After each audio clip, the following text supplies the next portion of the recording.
Assalamualaikum warahmatullahi wabarakatuh. Ketemu lagi bersama saya Ayu di mata kuliah Sistem Informasi Manajemen. Nah, ini merupakan pertemuan pertama kita di mata kuliah ini. Mata kuliah ini mempunyai bobot SKS, yaitu sebanyak 4 SKS.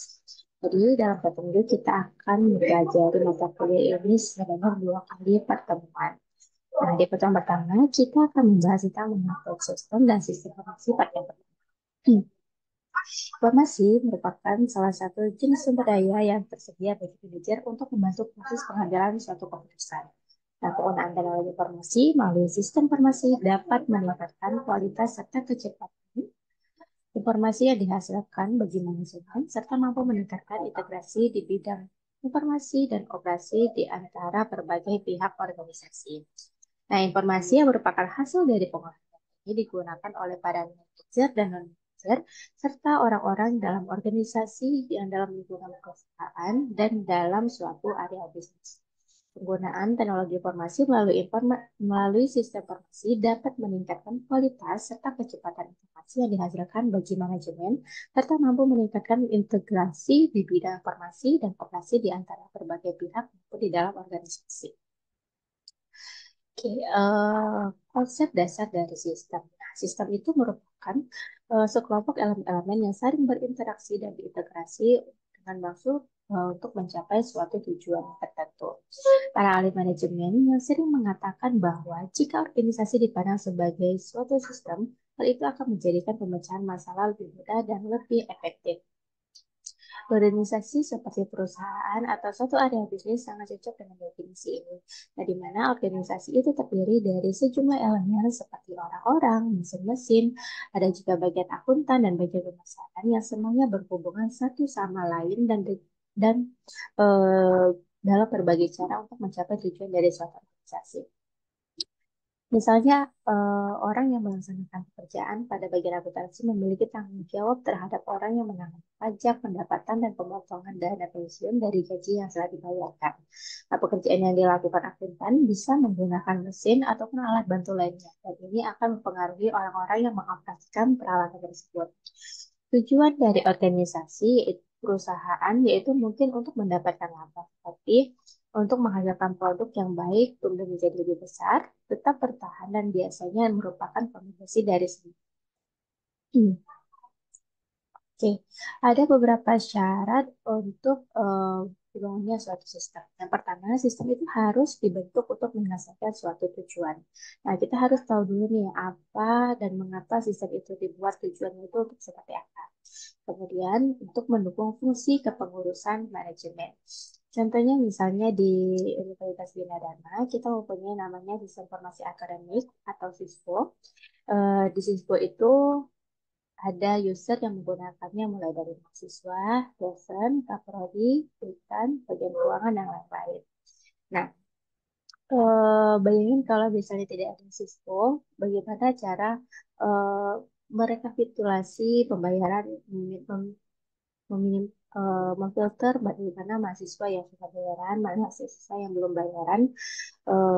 Dengan adanya Cisco itu tadi, maka bisa terlihat tuh bagaimana cara misalnya mahasiswa ini si A udah bayaran kemudian dia bisa mengentry KRS, tapi kalau si B belum bayaran dia tidak bisa mengentry KRS. Kemudian syarat yang selanjutnya yaitu untuk mendukung pengambilan keputusan manajemen. Nah, jika tadi misalnya dia kode bayar di siswa itu udah dibuat, kemudian sudah dibayarkan, nah maka keputusannya si mahasiswa itu bisa melakukan entry. Tetapi kalau tidak dibayarkan, kode bayar dibuat tetapi tidak dibayarkan, maka mahasiswa tersebut tidak bisa mengikuti mata kuliah. Kemudian yang keempat yaitu untuk mendukung kegiatan operasi perusahaan. Nah, contohnya di sini misalnya mahasiswa setelah mengerti, dia bisa melihat jadwal mata kuliah, jadwal kuliahnya sehari-hari. Tapi kalau dosen bisa melihat jadwal mengajar. Kemudian tujuan sistem informasi tergantung pada kegiatan yang ditangani. Seperti contohnya misalnya sistem di perbankan akan berbeda dengan sistem di pasar swalayan maupun sistem di buku online. Sistem informasi akademik yang ada di Universitas Bina Dharma tentunya berbeda dengan sistem informasi akademik mungkin ada di universitas yang lain. Kemudian, elemen harus mempunyai rencana yang sudah ditetapkan dan adanya hubungan antara elemen-elemen sistem. Contohnya misalnya terus mahasiswa mempunyai hubungan dengan bagian keuangan. Hubungannya apa? Karena misalnya untuk membuatkan kode bayar atau untuk pengajuan angsuran. Kemudian mahasiswa mempunyai hubungan dengan dosen. Hubungannya seperti apa? Misalnya mahasiswa bisa melihat jadwal mata kuliah, dosen bisa melihat jadwal kerja, dan dosen bisa memberikan nilai mata kuliah. Bisa dibayangin bagaimana kalau misalnya mahasiswa juga bisa mengentry nilai mata kuliah. Nanti mahasiswa yang harusnya dapat nilai C malah diubah menjadi A. Oke, selanjutnya ada beberapa elemen-elemen sistem. Nah, jika elemen-elemen dalam sistem itu menggambarkan suatu perusahaan manufaktur, maka sumber daya input adalah seperti bahan mentah yang diubah menjadi barang jadi maupun jasa melalui proses manufaktur juga. Mekanisme pengendaliannya itu adalah manajemen perusahaan, kemudian tujuannya adalah sasaran-sasaran apa yang ingin dicapai oleh perusahaan. Dan lingkaran umpan baliknya adalah seperti arus informasi kepada manajemen maupun dari manajemen. Oke. Berikut merupakan gambaran dari karakteristik sistem. Nah, sistem itu seperti sudah dijelaskan sebelumnya harus mempunyai tujuan. Sistem X itu mempunyai tujuan. Tujuan sistem itu merupakan target ataupun sasaran akhir yang ingin dicapai oleh suatu sistem. Nah, agar target tersebut tercapai, maka target atau sasaran tersebut harus diketahui terlebih dahulu tuh ciri-ciri ataupun kriterianya seperti apa. Kemudian upaya untuk mencapai suatu sasaran tanpa mengetahui ciri-ciri atau kriteria dari sasaran tersebut memungkinkan sasaran tersebut tidak akan pernah tercapai.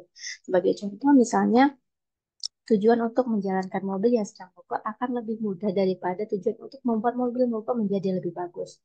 Karena tujuan yang pertama, kriteria yang jelas yaitu jalan, sedangkan yang kedua kriteria yang jelas yaitu bagus. Karena bagus itu ada sangat relatif ya. Kemudian ada batasan sistem. Batasan sistem ini merupakan garis abstraksi yang memisahkan antara sistem dengan lingkungan.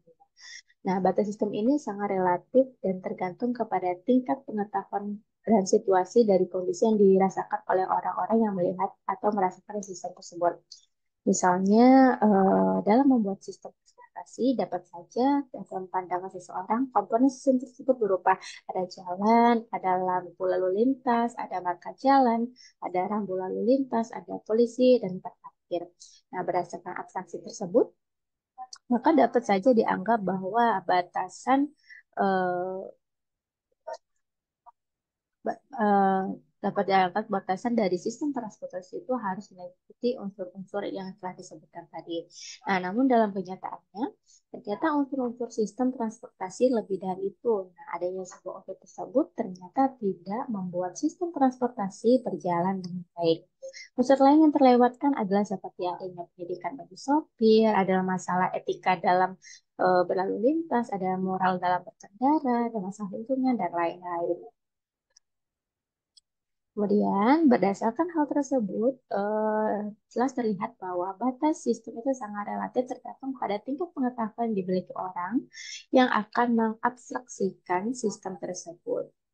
Nah, subsistemnya sebenarnya itu merupakan sistem di dalam suatu sistem. Ini berarti bahwa sistem berada pada lebih dari satu tingkat. Mobil adalah sistem yang terdiri dari sistem-sistem di bawahnya seperti ada sistem mesin, sistem badan mobil, dan lain-lain. Oke, ini gambaran ada sistem, ada subsistem di dalamnya, kemudian ada subsistem A1, A2, A3, dan lain-lain. Oke, contohnya seperti dalam sistem mobil, subsistemnya seperti adanya bahan bakar, adanya subsistem pendorong, subsistem kelistrikan, subsistem rem, dan lain-lain. Dalam sistem komputer, subsistemnya contohnya itu seperti adanya CPU, ada masukan, keluaran, penyimpanan sekunder, dan lain-lain. Nah, kalau dalam sistem informasi perusahaan, subsistemnya itu seperti adanya informasi akuntansi, sistem informasi pemasaran, sistem informasi personalia, dan sistem informasi produksi. Nah, jika suatu sistem adalah bagian dari sistem yang lebih besar, maka sistem yang lebih besar itu dinamakan sebagai supersistem. Contohnya misalnya pemerintahan kota adalah suatu sistem, tapi ia merupakan bagian dari sistem yang lebih besar yaitu dari pemerintahan provinsi. Nah, pemerintahan provinsi ini merupakan super sistem dari pemerintahan kota yang merupakan subsistem dari pemerintahan nasional. Nah, ada dua klasifikasi sistem. Yang pertama yaitu sistem terbuka dan sistem tertutup. Suatu sistem yang dihubungkan dengan lingkungannya melalui arus yang tidak dihubungkan dengan lingkungannya. Contohnya seperti sistem pemanas mendapatkan input dari listrik dan menyediakan pemanas bagi gedung ataupun ruangan yang dipanasinya. Sedangkan sistem tertutup hanya terdapat dalam situasi laboratorium yang dikontrol dengan ketat. Yang kedua adanya sistem fisik dan sistem konseptual. Sistem fisik perusahaan bisnis adalah suatu sistem fisik karena terdiri dari sejumlah sumber daya fisik. Nah, sistem konseptual adalah sistem yang menggunakan sumber daya konseptual itu tadi, seperti informasi dan data untuk mewakili suatu sistem fisik.